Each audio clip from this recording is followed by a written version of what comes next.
back to OSLinux1. So, it's been a week. I've been studying and reading those study guides for the ITF Plus, A Plus, Network Plus, and I've started reading some of the Security Plus. So, um, so far, I'm able to read them and study them alongside one another. Um, I have two different versions of the study guides, as I mentioned before, the Cybex and the McGraw-Hill for those exams and tests. I noticed with, I believe it was the Network Plus, that the McGraw-Hill, I come across some topics in Networking Plus that the Cybex,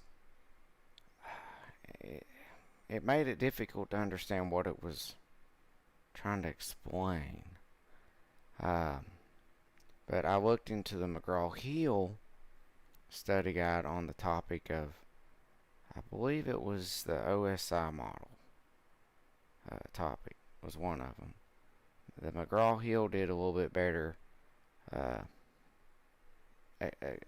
better job of explaining the OSI model versus the Cybex and the Network Plus. So I did come across that, and then after running into that, I kind of went back and looked at the McGraw-Hill sections of the chapters I read in the A Plus and in the A Plus, because I have the ITF Plus study guide on my Kindle from Cybex. I have the book version in by McGraw-Hill. Anyways, so I did see a little bit of differences.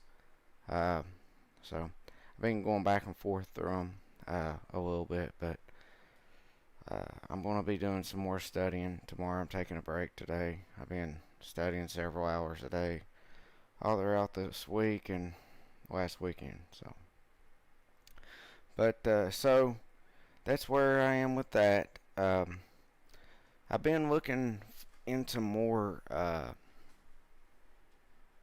online resources for learning about information technology, cybersecurity, different types of roles and positions in cybersecurity, evaluating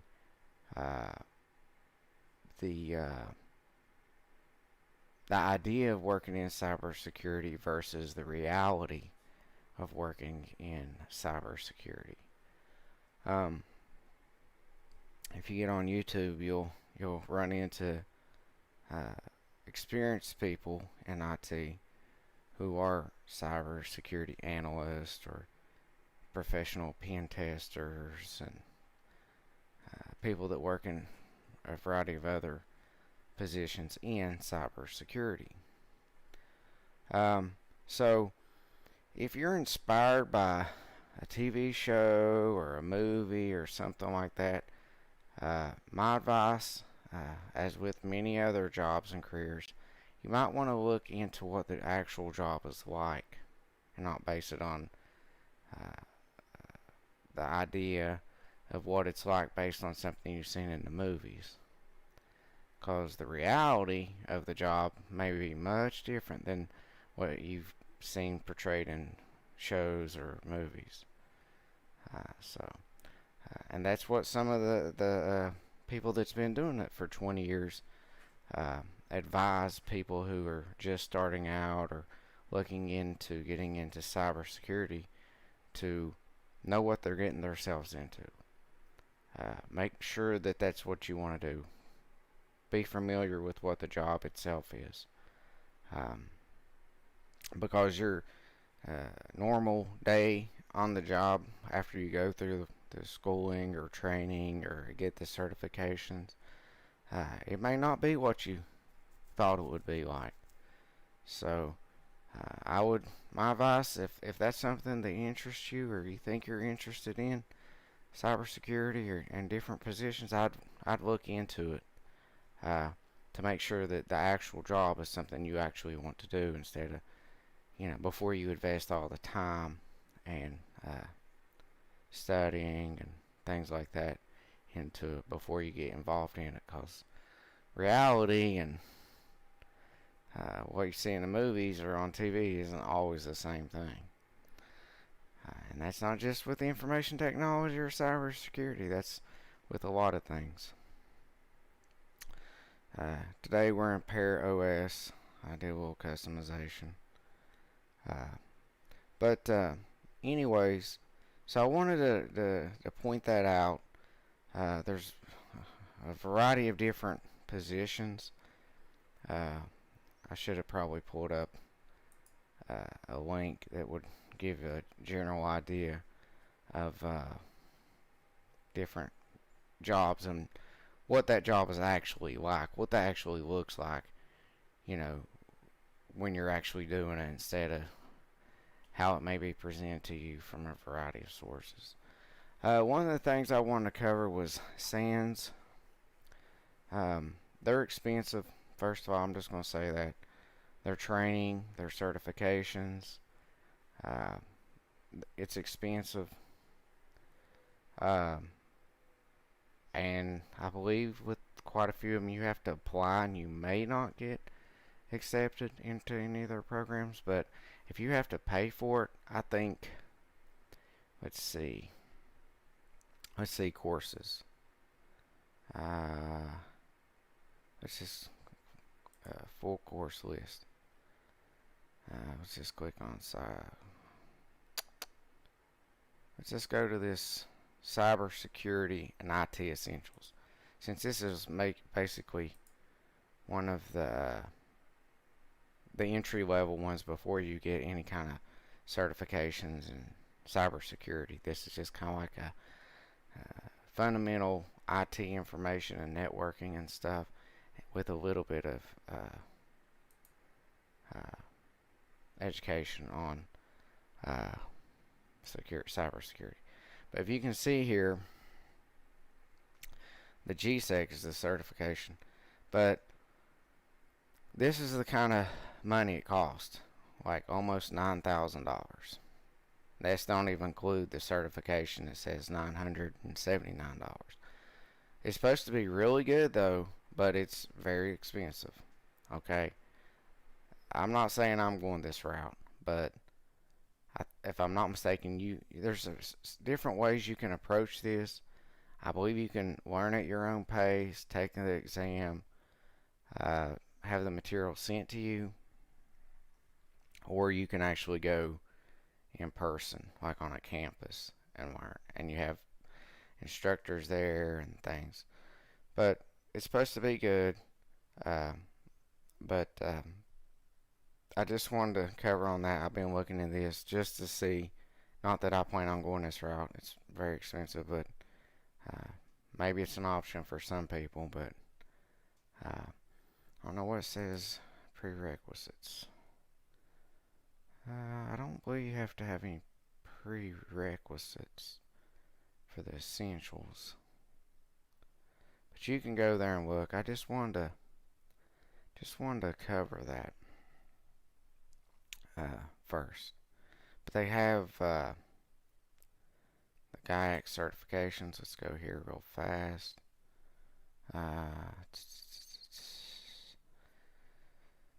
So digital forensics, offensive operations, red team, cyber defense, blue team. Let's go to digital forensics. I've been looking into this one, but this is digital forensics and incident response certifications. So they have a few here, 4 of them. But this has a Cyber Live program. I'm not that familiar with it, but it's very appealing. People that are experienced and it's been in cybersecurity for years and years, they've went to these training sessions, along the way. They say they're really good. So I don't know. I don't know that I'll ever do that. And I don't think you can get their material. You have to go through them, and it's not free. So even though there's some study guides on Amazon, I don't know that it covers the kind of material as if you went through their training program. I think some of the reviews said it was very condensed and it didn't really cover everything. So, just another thing I wanted to mention in this episode. So let's click that off. Okay, another thing I want to bring to your attention is Hack the Box. Now, Hack the Box is a website that will allow you to, once you get to a certain point, you can, they have live environments or labs. You can get on, sign up, and hack, hence Hack the Box. Let's see here, just real briefly. So you can, this is where you can get hands-on experience. It's a controlled environment. 450 plus hacking labs. They have like hacking penetration testing scenarios, to learn how to use the tools, and of course you need some foundational knowledge before you get to this point if you're new to it, but they do offer that. It's it seems like it's the interface is marketed towards younger people that are into gaming a little bit, but it does allow for you to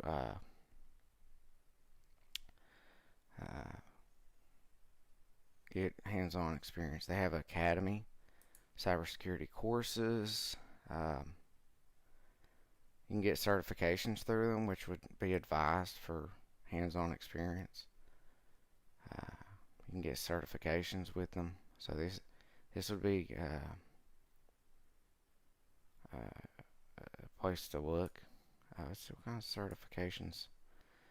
Penetration testing specialist. Yeah, see, it looks gamey. It's $490, but bug bounty hunter, defense security analyst, web exploration expert. But so they do have certifications. I know, again, it looks like it's for a video game, but it's simulated scenarios of real hacking. So it's a way to get hands-on experience and familiarize yourself and become more educated on it. So this I may look into when I'm ready for it, but right now it's just something I'm aware of, not something I'm planning on. They have different paths. I think they have free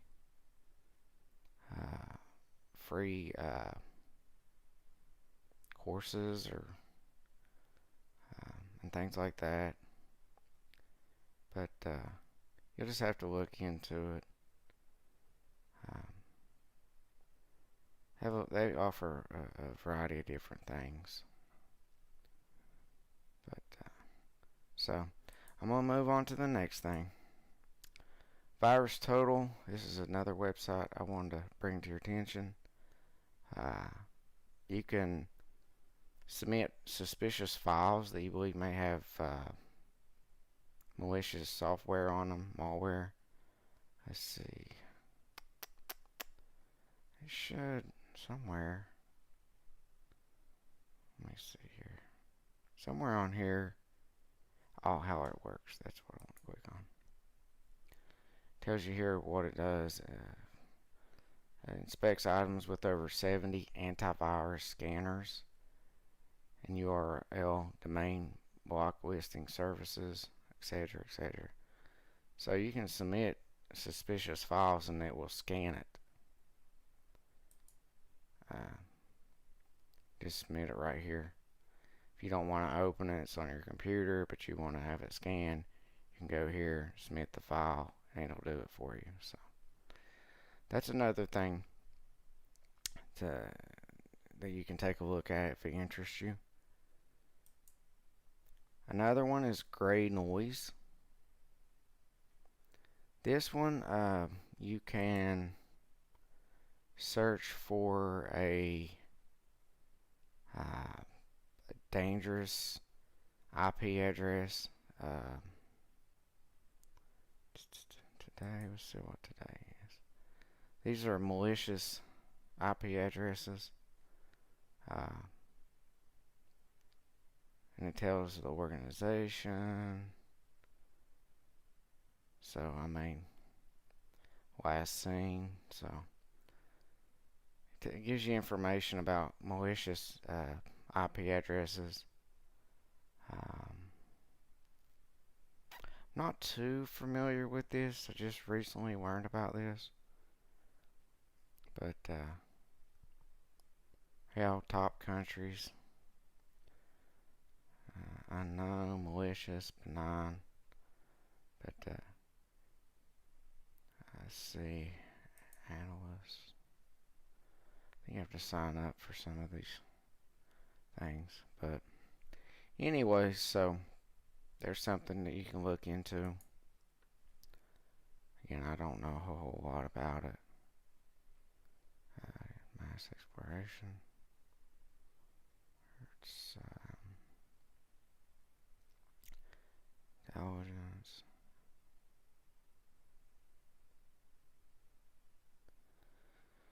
But anyways, so another thing I wanted to highlight and bring to your attention is a Linux toolkit for malware analysis, Remnix. This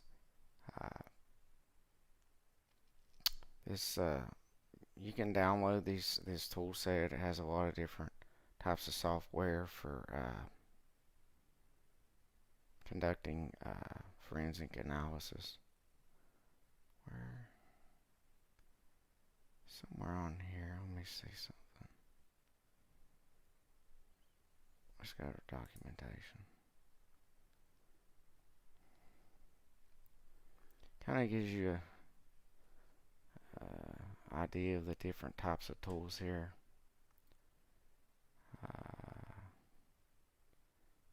Interactions, monitoring, analyze documents.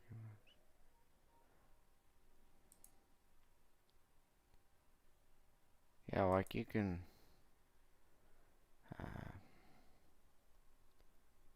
disassembler, decompiler, analyze code.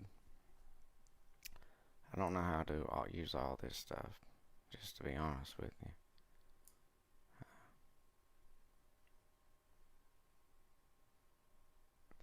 But so this is another thing I'm looking at.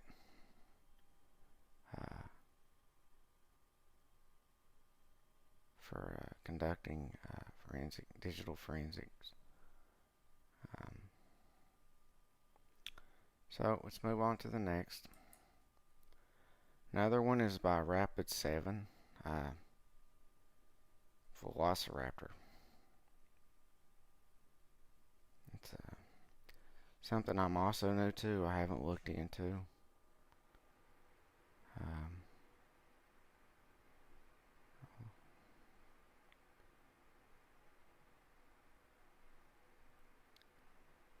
Digital forensics, that appeals to me. So I've been looking into it more than pen testing and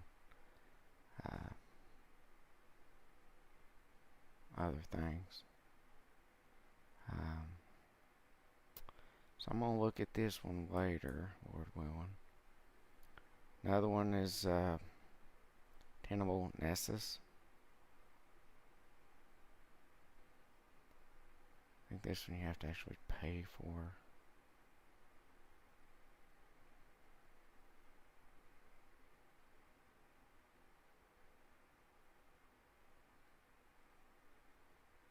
I don't know that I would use this one.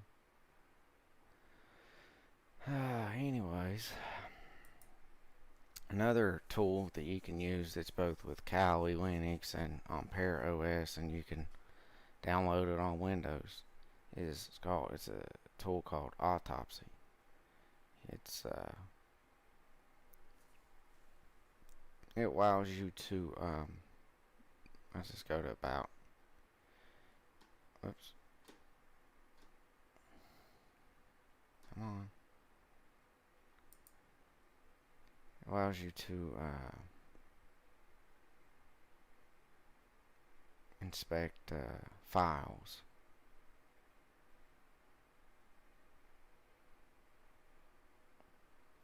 I don't know.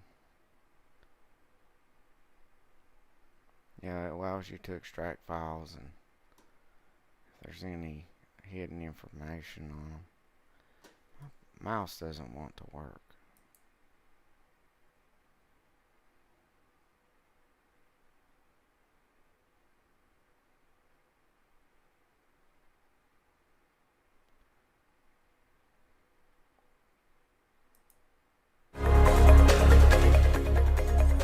Cyber Triage is the only digital forensics and incident response software with artifact scoring and a recommendation engine that helps you quickly get the attackers out.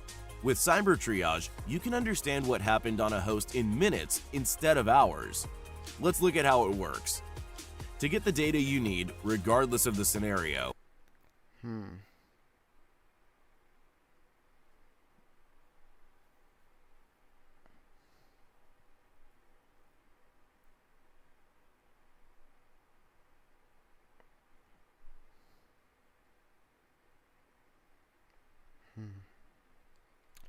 So there's something else to look at. But then another tool or piece of software is Snort. It's been out for a long time, but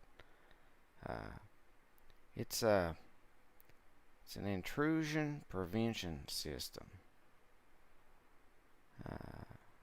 Uses a series of rules that help define malicious network activity, and uses those rules to find packets that match against them and generate alerts for users.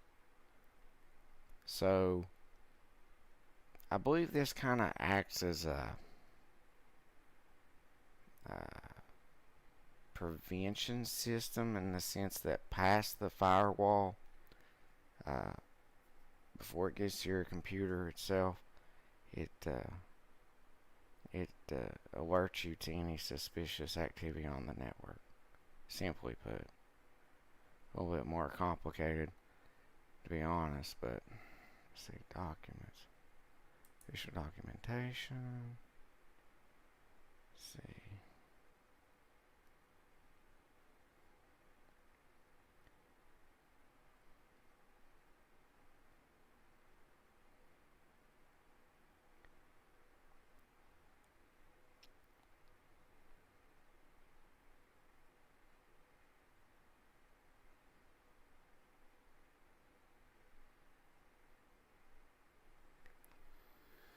But Snort products, I don't think I have that with I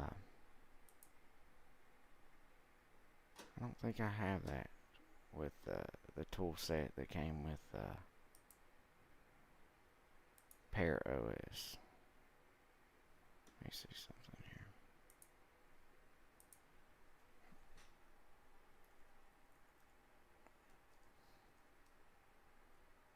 No, I don't have it, but I just want to make a brief video and cover some things. I'll probably make some more videos or another video tomorrow on some other things. Oh, I know what I think I wanted to do. Let's go here. Nope.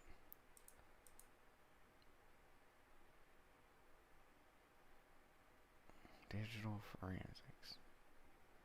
The convenience of the way that Pear OS is laid out, and I think Kali Linux is the same, is that, it has all the convenience of all these tools right here.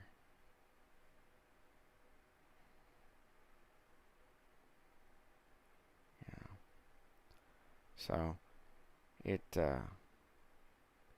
allows you to just, you know, use it very conveniently. I still have to really learn how to use these tools, but it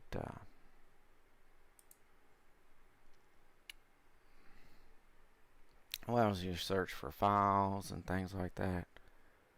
Uh, they also have a graphical user interface. I have it on my laptop with Windows. It essentially does the same thing, but it they there's a lot of useful tools for conducting digital forensics, which is what I'm kind of looking more into. It seems to interest me more. But like I mentioned earlier,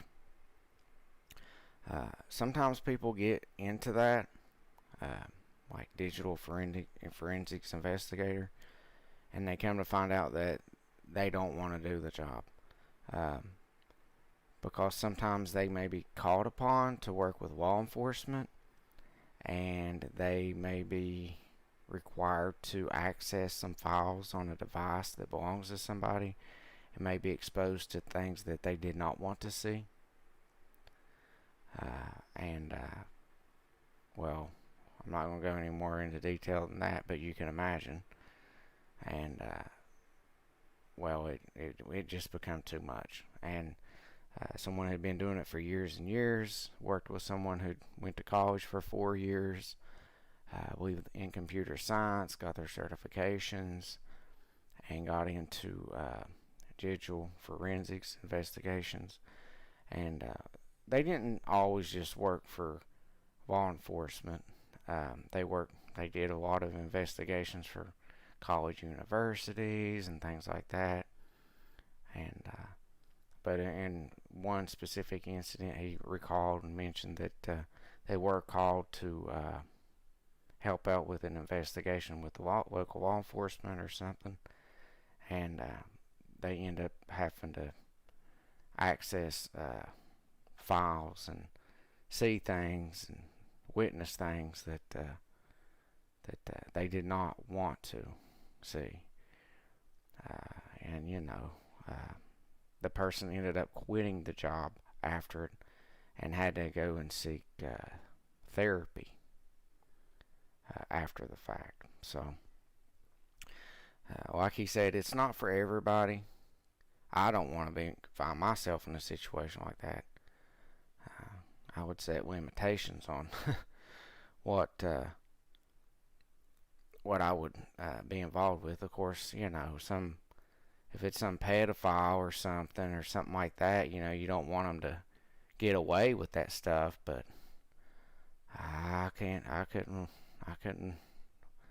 look at that kind of stuff. That's just, I don't know. That's a hard thing to have to deal with right there. But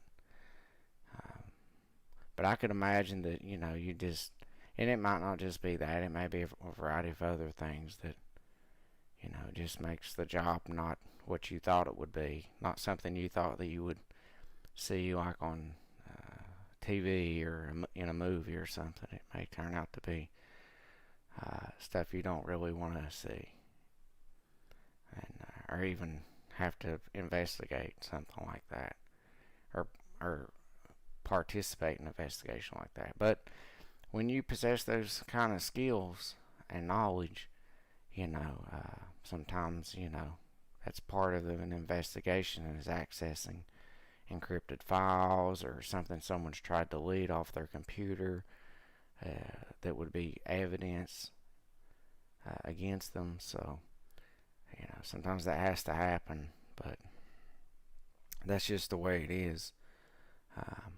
I don't want to find myself in that position. To be honest, I don't want to have to uh, uh, be called upon to investigate something, and whatever it happens to be, I don't want to have to sit and watch something or see something that would be so disturbing that I would have to go to see a therapist for. That just, yeah, I mean, that's a rough job to have to go through all that trouble and then end up, you know, getting the job and then it being something that traumatizes you that you have to go see a therapist for. So, but there's a variety of different things. Like a cybersecurity analyst, uh, they may investigate attacks and malicious malware and things like that, uh, and then you have pen testers that, of course, I think pen testing is a little harder to acquire the job. There's quite a few people competing for it,